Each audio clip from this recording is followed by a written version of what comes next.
guys. So we're going to have part 2 of the discussion. We're going to focus on chapters 5, 6 and 7, which look at progressing to get on the property ladder, as well as the birth of my faith and that journey, and then spiritual encouragement.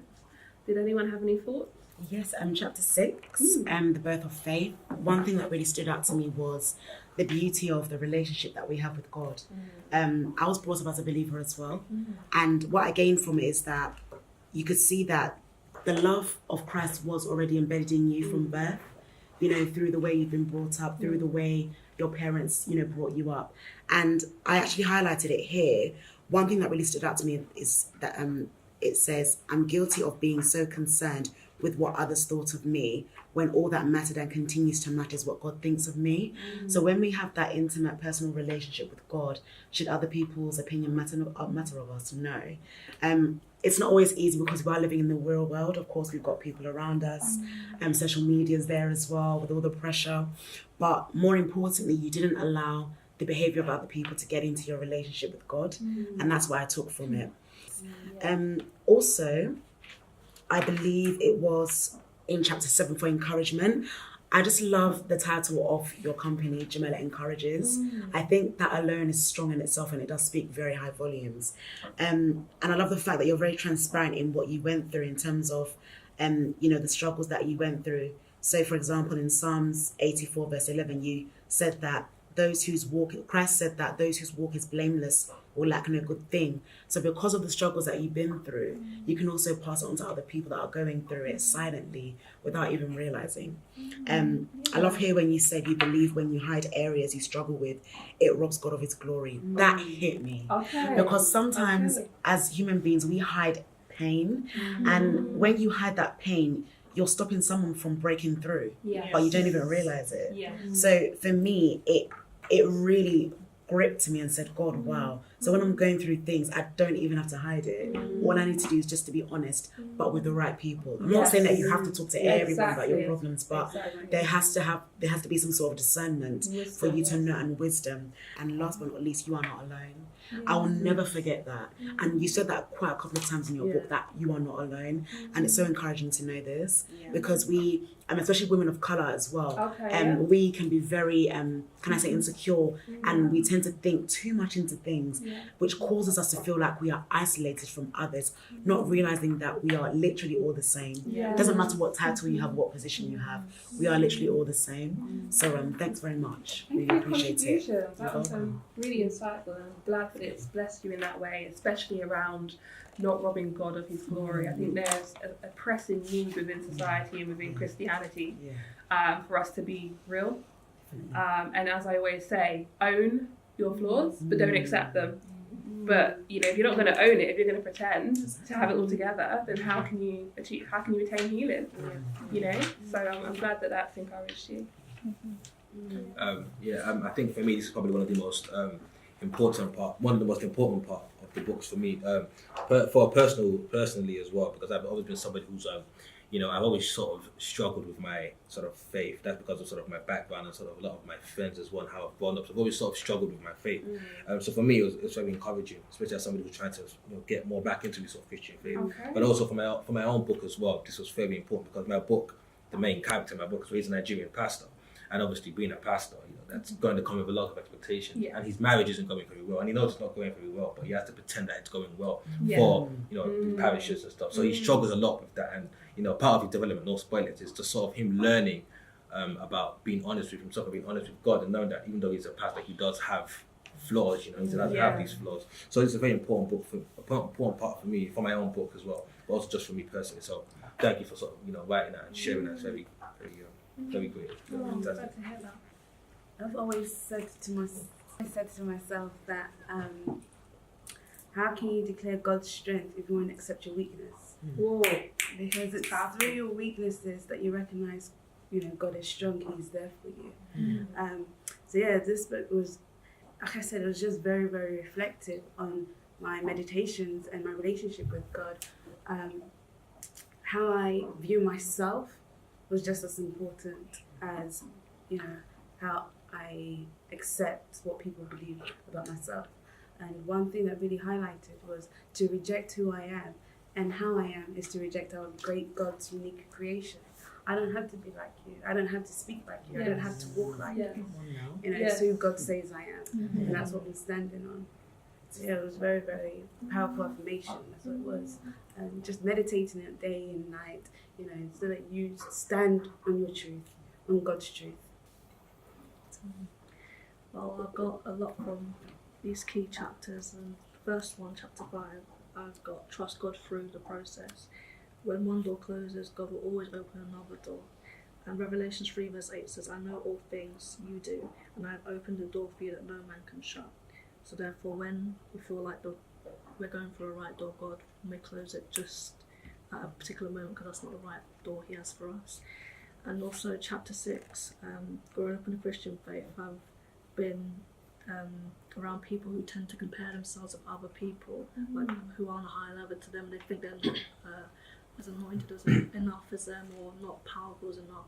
But just because you're quiet, or don't speak up as much as they do, means that you're still powerful, means that you're still able to still be anointed just as they are. And chapter 7, I've got, he is truly able and willing to take me through. From July, I've had no graduate job. I've been tested. Most of my friends have gotten to good graduate jobs like banking, etc. And also, I felt like I was just forgotten about and just at a low state. But God reminded me that my path was different to my friends, and that He's got a unique path to me, and that He's able to take me through. So thank you for that. And chapter 6 made me laugh just about the holy behaviours. And Yes, it's really funny, just because it's just so common to have like a certain expression on your face when you're worshipping. And I was thinking to myself when I was reading it on my way to work, like, is some of it genuine, or did it all just come from like just looking at others and trying to mirror that? So that was really interesting. I could definitely relate to your journey being 14 and seeking out churches and stuff, and just trying to do it on your own and trying to like be spirit led. And I had a similar journey. So going to different churches and seeing for myself, and my mum didn't always agree, but it's nice to learn God for yourself, and not the God of your parents, or what they taught you, but actually having that personal experience. That's why I'm passionate about my faith personally, because I've had the experience with Jesus. I really liked the fact when you were talking about trying to own your own home at 25, that was really encouraging for me, because you spoke about being disciplined and understanding the value of money.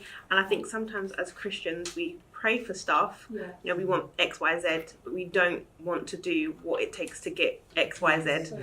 So we assume, okay, cool, I can pray about it and it will happen.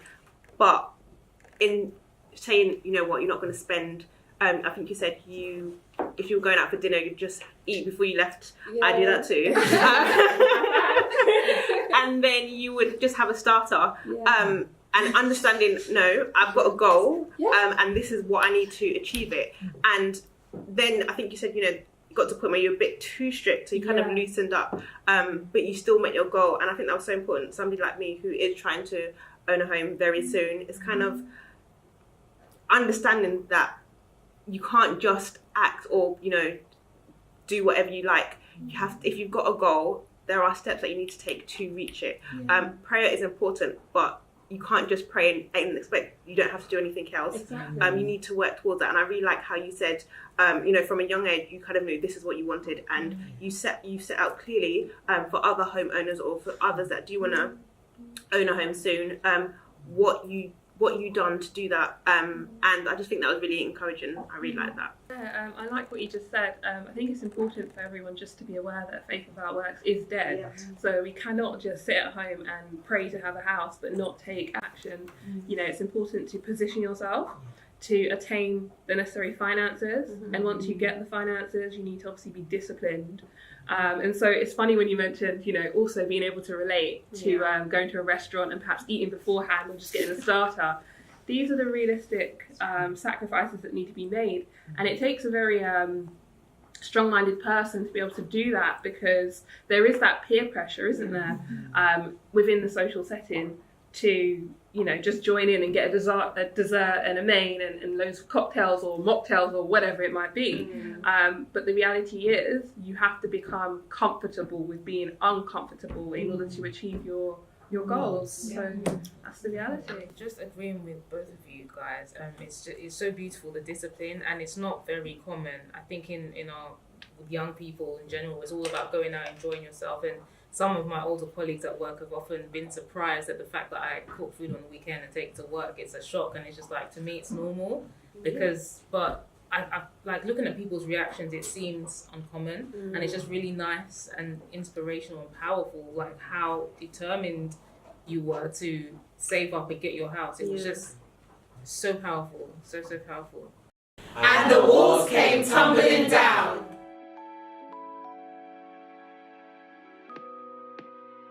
Hey everyone, my name is Rosemary Bosman Essay, also known as Imia V. Rose. I published my first book in November 2018 called Daily Devotional.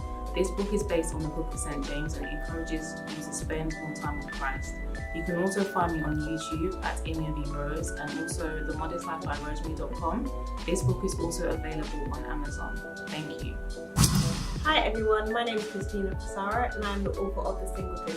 It was a book written to encourage young women to remain content in the single season and just enjoy the season. Written by somebody who understands what you're going through because she's there and she's loving it. The book is available on Amazon. Hi everyone, my name is Esther Jacob. I'm a multi-published author. I've got a third book coming up due June 2019 called From Glory to Glory. My books are catered and targeted at men and women ages 18 to 35. My desire is to inspire, to motivate, and to understand the hearts of young men and women. For more information, you can go on my website, which is www.authenticworth.com. Both books are on Amazon and also on the website. Thank you very much. Thank you for joining us. Hi everyone, I hope you thoroughly enjoyed our discussions. For further information, please follow me on Insta, Jahmella_encourages, or Facebook, Jahmella Encourages, or YouTube, Jahmella Encourages.